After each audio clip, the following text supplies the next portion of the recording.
Good day, guys. Welcome back to the channel. So, to those of you that are yet to subscribe and you've not done that, make sure you click on the subscribe button, like, share, make your comments, and also follow the Telegram channel to stay updated. I'll put the link to the Telegram channel in the comment section. So, let's start with our trend on GBPUSD. First, previously we were trending to the upside, right?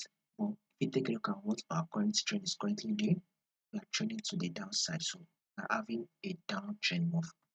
I talked about this movement that we will be expecting a sell from here. GBP USD eventually gave us a sell. Reason was that this is our lower low. This was the lower low. Here is the lower high. This is also our lower low. Here is the lower high.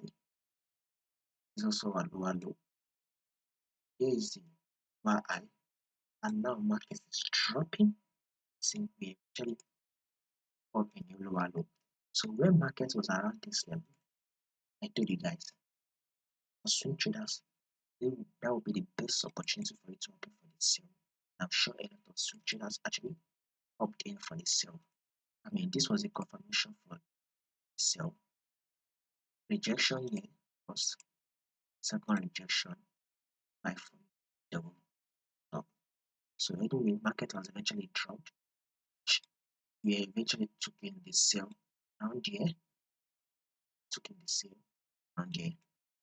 Now, if you had entered when I told you to guys to enter, you would have been up about 230 pips profit. So you would have been up by 230 pips. So now if take a look at this is our low, this is our lower high, equal low, here comes low, pullback. Now here is the lower high. Market is currently giving us this is the lower low. Now market is currently playing lower high. So once this lower high plays off finish, expect another lower low to be made. So this week our bias on GBP is still to the downside. So hoping for the sale.